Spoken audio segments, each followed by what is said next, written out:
Bien, vamos a comenzar con la frecuencia respiratoria, en donde la frecuencia respiratoria es el número de veces que una persona respira por un minuto.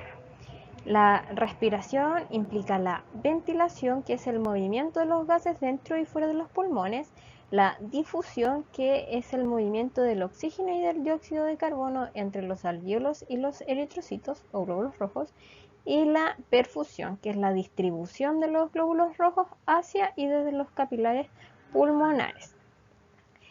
Respirar, ¿cierto? Es un proceso pasivo en donde el centro respiratorio se encuentra en el tronco encefálico, que es el que controla los movimientos involuntarios de la respiración. El factor más importante en el control de la ventilación son los niveles de dióxido de carbono o CO2 en la sangre arterial, ya que una elevación del dióxido de carbono o hipercapnia provoca que el sistema de control respiratorio del cerebro aumente la frecuencia respiratoria y la profundidad de la respiración para eliminar este exceso de CO2 y eliminándolo a través de la exhalación y poder llegar a un valor normal. Y recordar los valores de la frecuencia respiratoria normal en el adulto y sus alteraciones, tanto la bradipnea como la taquipnea. También hay factores que influyen en la frecuencia respiratoria, ya que las alteran. Por ejemplo, el ejercicio, al estar bajo ejercicio, nos aumenta la frecuencia respiratoria por el aumento de la demanda de oxígeno y la eliminación de CO2 por parte del organismo. En el caso del dolor agudo, también vamos a tener un aumento de la frecuencia respiratoria. En estados de ansiedad también vamos a aumentar la frecuencia respiratoria. En el tabaco, el consumo de tabaco prolongado va a aumentar la frecuencia respiratoria en estados de reposo. La postura corporal también va a influir en esta, ya que, por ejemplo, estando bien recto, se va a promover la expansión del tórax. En un estado agachado, encorvado, va a disminuir, va a dificultar los movimientos respiratorios, y estando acostado también va a afectar la expansión completa del tórax. Existen fármacos también que van a disminuir la frecuencia cardíaca, ya que pueden deprimir el centro respiratorio, por ejemplo los opioides. Si es que hay lesiones neurológicas a nivel del tronco encefálico, también va a deteriorar este control del centro respiratorio y va a inhibir la frecuencia respiratoria. Y también la hemoglobina, la cantidad de hemoglobina en sangre, por ejemplo, en estados de anemia, donde hay menor hemoglobina, como disminuye esta capacidad de transporte de oxígeno, en modo de compensación se va a aumentar la frecuencia respiratoria para poder entregar la demanda de oxígeno que se requiere al resto del cuerpo.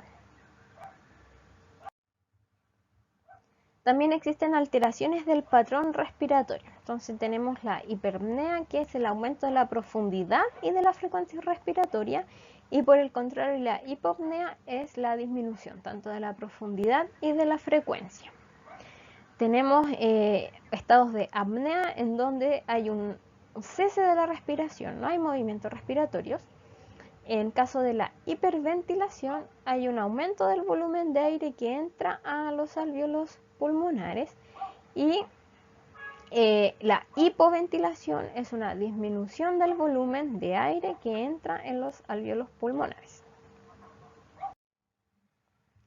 Entonces, cuando tenemos estas alteraciones en el patrón respiratorio, hay distintos tipos de patrones. Por ejemplo, está la ventilación de Kussmaul, que existe un aumento de la profundidad y de la frecuencia respiratoria. Entonces, en esta imagen se puede graficar que la altura de las ondas es mayor y también tiene una mayor frecuencia, ¿ya?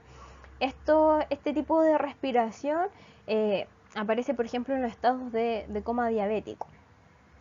Tenemos la respiración de Cheyne-Stokes también, que se alternan breves periodos de hiperventilación con periodos cortos de apnea.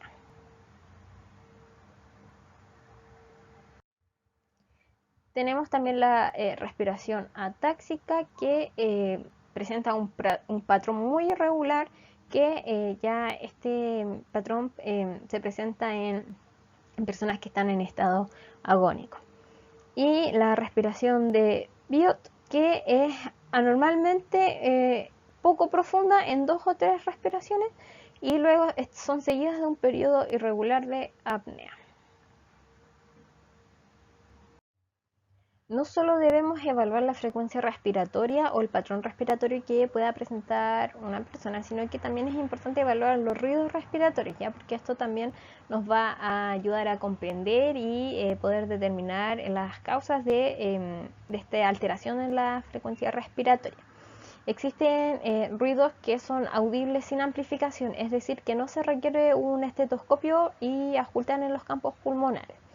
Estos tipos de ruido respiratorio, podemos tener un estridor que se presenta este ruido agudo durante la inspiración, que es debido a una obstrucción de la laringe.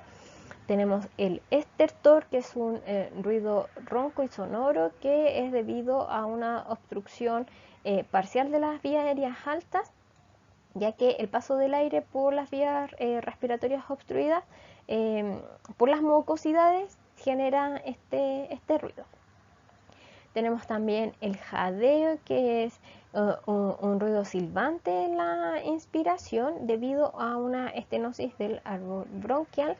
Y tenemos el burbujeo, que se escucha como un gorgoteo, que es debido a través del paso del aire por una abundante cantidad de secreciones en la vía aérea. Y dentro de los ruidos audibles con un estetoscopio, tenemos los sibilantes, que se escucha como un estertor sibilante que se produce ya que el aire sale el aire por un estrecho canal formado por la lengua y los alvéolos del paladar. Tenemos también un ruido crepitante, que se escucha un crépito seco y crujiente, que es debido a los líquidos que se acumulan. También podemos escuchar un roce pleural, que es un sonido chirriante que se produce por el movimiento de la pleura visceral sobre la pleura parietal, cuando las superficies de ambas pleuras presentan asperezas, y generalmente se puede oír al final de la inspiración y justo después del comienzo de la expiración.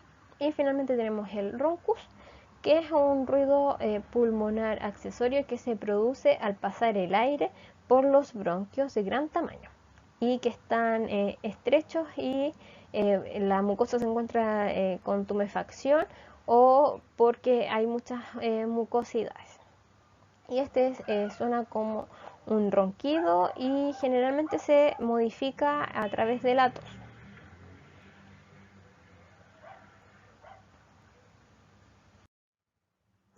Entonces, ¿cuál es nuestra conducta frente a alteraciones de la frecuencia respiratoria? Primero, siempre realizar una anamnesis completa, ¿cierto? Para poder evaluar si es que presenta alguna patología de base que altera al sistema respiratorio, si está consumiendo algún fármaco, y los factores que pueden estar influyendo en la alteración de la frecuencia respiratoria. También realizar un examen físico completo, evaluando todos los signos vitales, con énfasis en la frecuencia respiratoria, en los ruidos, en el patrón respiratorio, si es que presentas alteraciones, evaluar también la saturación de oxígeno y complementar con toma de gases sanguíneos arteriales. ¿Por qué uno toma los gases sanguíneos arteriales? Porque a través de esto uno puede evaluar si es que existe estados de hipoxemia, es decir, que hay una menor cantidad de de oxígeno en la sangre y poder determinar si es que existe un proceso de hipoxia, que la hipoxia es este desbalance entre el aporte y los requerimientos de oxígeno de todo el organismo o de algunos órganos para, si es que el caso que lo presenta, poder aportar con oxígeno suplementario, con oxigenoterapia. En el caso de que presente una alteración, ¿cierto?, del patrón respiratorio, es importante que debamos favorecer el reposo y la comodidad en la postura del paciente, ya que, como mencioné anteriormente, la postura también influye en el estado de la respiración. Entonces, debemos favorecer unas posiciones de semi-Fowler o Fowler, que es como semisentado, mantener una vía aérea permeable. Si es que presenta secreciones, realizar aseo de cavidades, favorecer ejercicios de tos efectivas para eliminación de secreciones y poder despejar la vía aérea, los ejercicios respiratorios a través de kinesioterapia respiratoria. Importante también mantener una buena hidratación y aseo de la cavidad oral. Si es que el médico nos indica tomar exámenes de sangre, poder realizarlos, rescatar el resultado, informarle. Si es que nos indica realizar nebulizaciones, preparar el fármaco. Si es que nos indica oxigenoterapia, prepararlo. Y ya en casos más graves, si por ejemplo presenta derrame pleural, asistir al médico en la instalación de drenaje pleural para eliminar este líquido que hay en los pulmones para poder favorecer un buen trabajo ventilatorio. Debemos de controlar, ¿cierto?, los signos vitales seriadamente, todos los signos vitales, y con énfasis en la saturación y la frecuencia respiratoria, registrar y ir evaluando cómo va cambiando los signos vitales de acuerdo a las medidas que vamos tomando. Y también es importante educar respecto a hábitos dañinos, por ejemplo, el consumo de tabaco, el sedentarismo, calefacción contaminante dentro de las casas, para tratar de eliminar estos factores que perjudican y afectan en el patrón respiratorio.